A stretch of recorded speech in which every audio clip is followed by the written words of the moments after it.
ये कहानी एक ऐसे पिता की है जिसका दिमाग 7 साल के बच्चे जैसा है, जो अपनी बेटी से दुनिया में सबसे ज्यादा प्यार करता है। उसकी बेटी भी उससे बहुत प्यार करती है, पर इन दोनों की जिंदगी में कुछ ऐसा होता है जिससे दोनों अलग हो जाते हैं। Bollywood silver screen presenting I am Sam. कहानी की शुरुआत में हमें सैम डॉसन नाम के एक आदमी को दिखाया जाता है, जो कि स्टारबक्स में जॉब करता है।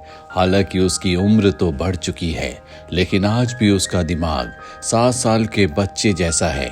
कोई भी बात समझने में उसे बहुत टाइम लगता है। अब एक दिन जब वो स्टारबक्स में होता है, तभी उसे हॉस्पिटल से कॉल आता है। सैम भागता हुआ हॉस्पिटल में जाता है, जहां पर एक लड़की एक बच्चे को जन्म देती है, जो कि एक बेबी गर्ल है। ये बच्चा सैम का ही है। हालांकि सैम ने उस लड़की से शादी नहीं की, लेकिन ये दोनों एक दूसरे के बहुत करीब आ गए थे, जिसके बाद ये लड़की प्रेग्नेंट हो गई और अब सैम एक प्यारी सी नन्ही परी का पिता बन चुका है। जल्दी उस लड़की को हॉस्पिटल से डिस्चार्ज कर दिया जाता है। वो लड़की होमलेस है, उसके पास कोई घर नहीं है और ना ही वो इस बच्ची के पैदा होने से बहुत खुश है। पर सैम बहुत ज्यादा एक्साइटेड होता है। अब सैम उस लड़की को अपने घर लाना चाहता है। जब ये सब बस स्टॉप पर बस का इंतजार कर रहे होते हैं, तभी वो लड़की अचानक से वहां से चली जाती है और भीड़ में कहीं गायब हो जाती है। दरअसल वो इस बच्ची को एक्सेप्ट नहीं करना चाहती। सैम चारों तरफ देखता है, लेकिन उसे वो लड़की कहीं नहीं दिखती। सैम बहुत देर तक उसका इंतजार करता है। सैम को कुछ समझ नहीं आता कि अब उसे क्या करना चाहिए। वो अपनी बेटी को लेकर घर वापस आ जाता है, पर सैम का दिमाग 7 साल के बच्चे जितना है। उसे समझ नहीं आता कि उसे अपनी बेटी का ध्यान कैसे रखना चाहिए। वो उसे डायपर पहनाता है, लेकिन डायपर अपने आप ही नीचे आ जाता है। उसकी बेटी हमेशा रोती रहती है, जिसकी आवाज सुनकर उसकी नेबर उसकी बेटी को अपने पास लाने के लिए कहती है। सैम अपनी बेटी को उसके पास ले जाता है। उसकी नेबर उसे समझाती है कि तुम्हारी बेटी भूखी है, हर 2 घंटे में तुम्हें उसे फीड करना है, यानी कि दूध पिलाना है, तभी वो शांत रहेगी। वो सैम को और भी बहुत सारी बातें बताती है कि किस तरह से बच्चे को उठाते हैं, किस तरह से उसका ध्यान रखा जाता है। सैम सारी बातें समझ जाता है और अब वो अपनी बेटी का ध्यान रखता है। हर 2 घंटे में वो उसे फीड करता है, जिस वजह से अब सैम की बेटी बहुत कम रोती है। वो अपनी बेटी के साथ इतना ज्यादा इन्वॉल्व्ड है कि अपने दोस्तों को भी भूल चुका है। इसीलिए एक दिन उसके चारों दोस्त उसके घर आते हैं, जिनका दिमाग सैम की तरह है। उसके दोस्त उसकी बेटी को देखकर बहुत खुश होते हैं। वो उसके साथ बहुत अच्छा टाइम स्पेंड करते हैं। सैम अपनी बेटी का नाम लूसी रखता है, जो कि एक सॉन्ग के ऊपर है, जिस सॉन्ग के लिरिक्स होते हैं Lucy in the sky with diamonds. Sam के दोस्त अक्सर उसके घर आते हैं, पर वो भी उसकी बेटी लूसी को ज्यादा वक्त नहीं दे सकते। इसीलिए सैम अपनी बेटी को अपने साथ काम पर ले जाता है। उसका जो ओनर होता है वो सैम को बहुत सपोर्ट करता है, पर धीरे धीरे वक्त बीतता है और अब सैम की बेटी लूसी बड़ी हो रही है, जिस वजह से उसे पकड़कर काम करने में उसे बहुत तकलीफ होती है। इसीलिए वो अपनी नेबर के पास जाता है और कहता है, क्या तुम मेरी बेटी का ध्यान रख सकती हो? उसकी नेबर की सैम की बात मान जाती है और अब सैम अपनी बेटी को अपने नेबर के घर पर छोड़कर काम पर जाता है।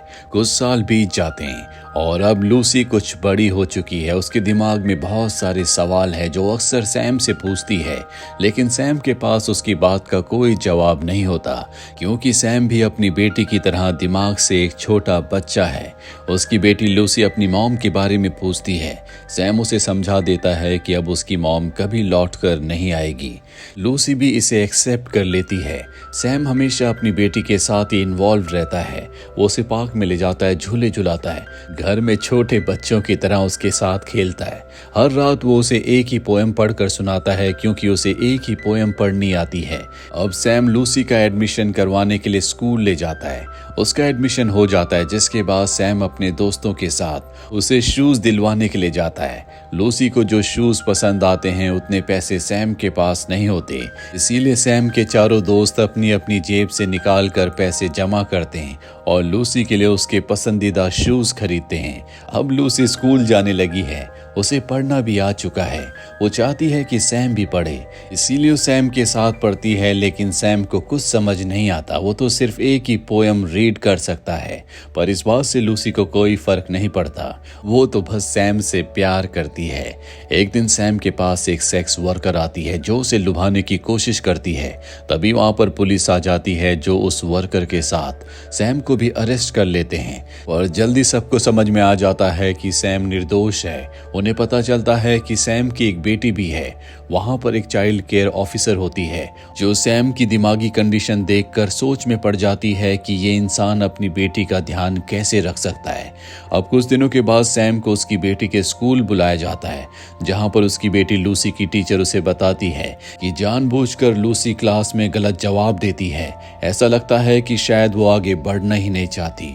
दरअसल लूसी इसलिए कर रही होती है कि वो नहीं चाहती कि वो अपने पिता से मेंटली आगे बढ़ जाए। रात को सैम अपनी बेटी से कहता है कि तुम्हें इस बुक से हार्ड वर्ड्स पढ़ने होंगे, पर लूसी जानबूझकर उन वर्ड्स को नहीं पढ़ती क्योंकि वो ऐसा कोई वर्ड नहीं पढ़ना चाहती जो सैम नहीं पढ़ सकता। सैम को जब ये सच्चाई पता चलती है तो बहुत इमोशनल हो जाता है। वो लूसी से कहता है कि जब तुम अच्छे से पढ़ती हो तो मुझे बहुत खुशी होती है। और ये बात सुनने के बाद लूसी बिना अटके पूरा चैप्टर पढ़ लेती है। अब लूसी का बर्थडे होता है जिसमें उसके बहुत सारे फ्रेंड्स आए होते हैं। सैम यहाँ पर बच्चों की तरह हरकतें करता है जो देखकर लूसी के सभी फ्रेंड्स बहुत ज्यादा खुश होते हैं। लेकिन लूसी को इससे बहुत शर्मिंदगी होती है, इसीलिए वो एक लड़के से झूठ कह देती है कि सैम उसके असली पिता नहीं है। यहाँ पर चाइल्ड केयर ऑफिसर भी आती है। साथ ही यहाँ पर लूसी का एक फ्रेंड सैम का मजाक उड़ा रहा होता है और जब सैम उसे ऐसा करने से मना करता उसे पीछे हटाता है तो उस बच्चे के पिता सैम पर हमला करके उसे नीचे गिरा देते हैं। जिसके बाद वो बच्चा सबको बताता है कि लूसी ने बताया है कि सैम उसके असली पिता नहीं है। चाइल्ड केयर ऑफिसर ये बात सुन लेती है। उसे समझ में आ जाता है कि लूसी सैम को पसंद नहीं करती, शायद वो उसके साथ सेफ नहीं है। इसीलिए पुलिस को बुलाकर लूसी को अपनी कस्टडी में ले लेते हैं। अगले दिन सैम को कोर्ट में पेश किया जाता है, जहां पर जज उसे बताती है कि तुम्हारे केस की सुनवाई अगले महीने होगी, तब तक लूसी हमारी कस्टडी में रहेगी। तुम हफ्ते में 2 बार सिर्फ 2-2 घंटे के लिए उससे मिल सकते हो।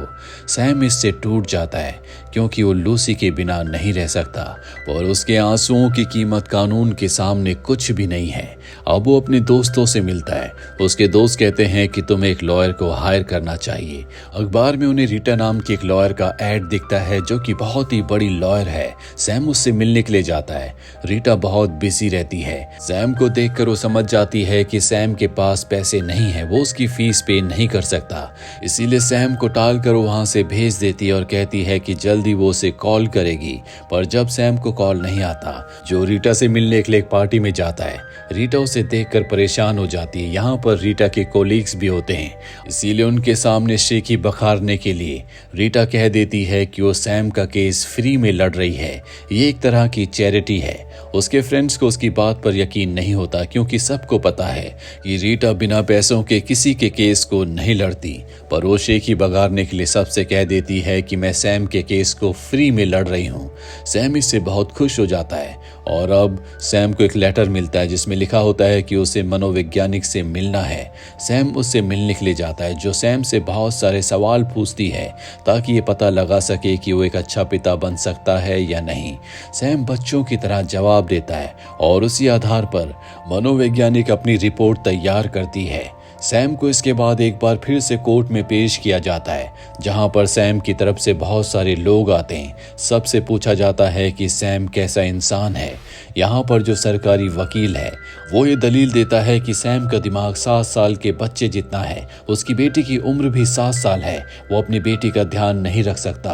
पिछले 8 सालों से वो एक कॉफी हाउस में यानी कि स्टारबक्स में काम करता है और 8 सालों में वो कॉफी बनाना नहीं सीखा, ना ही उसे 2 से 2 को मल्टीप्लाई करना आता है। ऐसा इंसान एक 7 साल की बच्ची का ध्यान कैसे रख सकता है। यहाँ पर मनोवैज्ञानिक को बुलाया जाता है जिसने सैम के खिलाफ रिपोर्ट बनाई होती है, लेकिन रीटा एक बहुत बड़ी लॉयर है वो अपने सवालों में उसे फंसा देती है।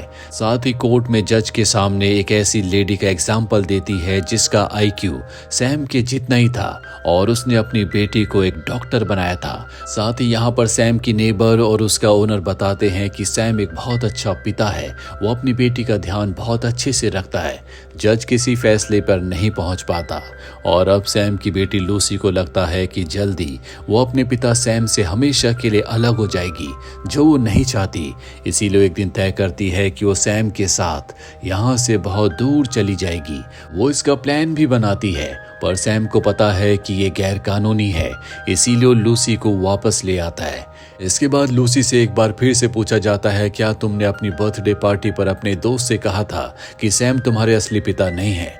लूसी मना कर देती है और कहती है कि सैम ही मेरे पिता है, मैं उनसे बहुत प्यार करती हूँ। अगले दिन एक बार फिर से सैम की सुनवाई होती है। रीटा उसे अपने घर ले जाती है ताकि उसे अगले दिन के लिए तैयार कर सके। सैम यहाँ पर रीटा के बेटे को देखता है, जो रीटा से बहुत कम बात करता है क्योंकि रीटा और उसके हस्बैंड अपने बेटे को टाइम नहीं दे पाते। इस वक्त उनका बेटा टीवी में मूवी देख रहा होता है। सैम कहता है कि तुम्हें अपने बेटे के साथ मूवी देखनी चाहिए, पर इस वक्त रीटा को अगले दिन की सुनवाई की चिंता होती है। वो उसे समझाती है कि कल जज के सामने तुम्हें किस तरह से पेश आना है। साथ ही वो उसे अपने हस्बैंड का एक सूट भी देती है जो पहनकर उसे कोर्ट में आना है। कोर्ट में आने से पहले वही सूट पहनकर वो अपने काम पर चला जाता है, जिस पर कॉफी गिर जाती है। उसे लेट हो रहा होता है, इसीलिए वो उसी सूट को पहनकर जज के सामने पहुंच जाता है। रीटा को बहुत डिसअपॉइंटमेंट होती है, जिसके बाद उससे बहुत सारे सवाल पूछे जाते हैं, लेकिन रीटा ने एक रात पहले उसे सब कुछ समझा दिया था। सैम सभी सवालों के बहुत अच्छे से जवाब देता है और सरकारी वकील सैम के दिमाग से खेलता और कहता है कि अगर तुम्हारी बेटी तुम्हारे साथ रही तो वो जिंदगी में कुछ नहीं कर पाएगी। अगर तुम चाहते हो कि तुम्हारी बेटी आगे बढ़े, जिंदगी में कुछ कर पाए, तो तुम्हें उसे छोड़ना होगा, जिसके बाद उसे एक अच्छी फैमिली को दे दिया जाएगा जिससे उसकी बहुत अच्छी परवरिश होगी। सैम बहुत इमोशनल हो जाता है। वो जज के सामने कह देता है कि मैं अपनी बेटी की अच्छे से परवरिश नहीं कर सकता, इसीलिए उसकी बेटी की कस्टडी उससे छीन ली जाती है। लेकिन जज ये भी कहता है कि अगर तुमने अपनी इनकम बढ़ाई तो तुम्हें तुम्हारी बेटी की कस्टडी वापस मिल जाएगी। इसके बाद उसकी बेटी की कस्टडी एक परिवार को दे दी जाती है। वहाँ पर एक लेडी होती है जिसे लूसी बहुत पसंद आती है। लूसी से वो बहुत प्यार करने लगती है। लूसी भी उसके साथ घुलना मिलना शुरू कर देती है और हमेशा उसे सैम का ही इंतजार रहता है, जो हफ्ते में 2 बार उससे मिल सकता है। सैम छुप छुप कर उसे देखता है। वो देखता है कि वो एक बहुत अच्छे परिवार के साथ है, जहां पर उसका फ्यूचर बहुत ब्राइट हो सकता है। इसीलिए वो लूसी से मिलने नहीं जाता। लूसी उसका इंतजार करते करते थक जाती है। सैम ने अब काम पर जाना छोड़ दिया है, हमेशा वो घर पर ही रहता है। और जब ये बात रीटा को पता चलती है तो सैम को समझाने आती है कि तुम्हें अपनी बेटी लूसी से मिलने जाना चाहिए, पर सैम मना कर देता। वो कहता है कि मैं तुम्हारी तरह परफेक्ट नहीं हूँ, मैं उसे कुछ नहीं दे सकता। इस बात से रीटा को बहुत गुस्सा आता है और वो सैम से कहती है कि मेरी जिंदगी परफेक्ट नहीं है, मेरे हस्बैंड का अफेयर किसी और के साथ है, मेरे कॉलीग्स मुझे पसंद नहीं करते और ना ही मेरा बेटा मुझसे बात करता है। ये कहते कहते उसकी आंखों में आंसू आ जाते हैं। सैम उसे अपने गले से लगा लेता है और अब सैम तय करता है कि वो अपनी इनकम बढ़ाएगा, इसीलिए एक बार फिर से वो काम पर जाना शुरू कर देता है। साथ ही वो डॉग्स को घुमाने का पार्ट टाइम काम भी करता है और अब वो लूसी से मिलने जाता है। लूसी को उसे देखकर बहुत गुस्सा आता है क्योंकि वो उससे नाराज है। वो कहती है कि तुम मुझसे इतने दिनों से मिलने के लिए क्यों नहीं आए, लेकिन जल्दी वो समझ जाती है कि सैम अब भी उससे बहुत प्यार करता है। अगले दिन रीटा एक बार फिर से कोर्ट में जाती और जज को बताती है कि सैम ने अपनी जिंदगी में बहुत बदलाव किए हैं, उसकी बेटी की कस्टडी उसे वापस दे देनी चाहिए। यहाँ पर चाइल्ड केयर ऑफिसर भी होती है जो जज को बताती है कि जिस फैमिली के साथ इस वक्त उसकी बेटी लूसी है, वो फैमिली लूसी को अडॉप्ट करना चाहती है, जिस बात को कोर्ट भी सपोर्ट करता है। रीटा को लगता है कि अब सैम अपनी बेटी को वापस कभी नहीं पा सकता। वहीं सैम को दिखाया जाता है जिसकी इनकम बढ़ चुकी है, इसीलिए वो उस जगह पर एक अपार्टमेंट रेंट पर ले लेता है जहां पर लूसी उस फैमिली के साथ रहती है, ताकि वो हमेशा लूसी के आसपास रह सके। लूसी को भी इससे बहुत खुशी होती है, लेकिन वो लेडी जो लूसी को अडॉप्ट करना चाहती है इस बात से परेशान होने लगती है। अब रात को लूसी चुपके से सैम के घर चली जाती है, लेकिन लूसी के सोने के बाद सैम उसे वापस उसके घर छोड़ देता है और अब लूसी हर रात को ऐसा ही करती है, लेकिन हर रात को सैम एक बार फिर से उसे वापस उसी फैमिली को दे देता है। पर वो लेडी और उसका हस्बैंड इस बात से अब परेशान हो चुके हैं। अगली रात को लूसी जब एक बार फिर से चुपके से घर से निकल रही होती है तो वो लेडी वहीं पर होती है जो लूसी से बहुत प्यार से कहती है कि अगर तुम सैम से मिलना जाना चाहती हो तो हम तुम्हें नहीं रोकेंगे, पर तुम्हें बता कर जाना चाहिए। दरअसल ये लेडी बहुत ही अच्छी इंसान है जो लूसी से बहुत प्यार करती है, पर सैम की वजह से अब लूसी उनसे दूर हो रही है। रीटा एक बार फिर से सैम के घर आती है, उसके साथ उसका बेटा भी होता है। वो सैम से कहती है कि एक बार फिर से कल कोर्ट में सुनवाई है। दरअसल वो फैमिली जिनके साथ तुम्हारी बेटी है वो उसे अडॉप्ट करना चाहते हैं और कोर्ट में तुम्हें जज के सभी सवालों के सही सही जवाब देने होंगे, और उसी की तैयारी के लिए वो सैम के घर आई होती है। दरअसल सैम के केस को अपने हाथ में लेने के बाद उसे एहसास हो पाया कि इंसान को अपने बच्चों को वक्त देना चाहिए, और ऐसा करने के बाद अब उसका बेटा भी उससे बहुत क्लोज है। रात को सैम जब सो रहा होता है तभी उसका दरवाज़ा नॉक होता है, और जब वो दरवाज़ा खोलता है तो वहाँ पर वही लेडी होती है जो उसकी बेटी को अडॉप्ट करना चाहती है। उसकी गोद में लूसी होती है, उसकी आंखों में आंसू है। वो सैम से कहती है कि मैं तुम्हारी बेटी को जितना प्यार तुम करते हो उतना प्यार कभी नहीं दे सकती। तुम एक बहुत अच्छे पिता हो, कल कोर्ट में मैं तुम्हारे फेवर में गवाही दूंगी। ये कहकर जब वो वहाँ से जाने लगती है तो सैम उसे रोकता है और कहता है कि मैं हमेशा से चाहता था कि लूसी को एक माँ का प्यार मिले जो तुम्हारे अलावा उसे कोई नहीं दे सकता। मैं चाहता हूँ कि तुम हमेशा उसे एक माँ की तरह प्यार करो। ये सुनकर उसकी आंखों में आंसू आ जाते हैं। वो उसे थैंक्स कहती है। जल्दी सैम को उसकी बेटी लूसी की कस्टडी मिल जाती है, और जब उसका फुटबॉल मैच होता है तो वहाँ पर वो सभी लोग लूसी को चीयर करने के लिए आते हैं जो उससे प्यार करते हैं, जिसमें वो लेडी और उसका हस्बैंड भी होता है जो लूसी को अडॉप्ट करने वाले थे। और इसी के साथ ये फिल्म, ये कहानी यहीं पर खत्म हो जाती है। उम्मीद करते हैं कि ये कहानी आपको पसंद आई होगी।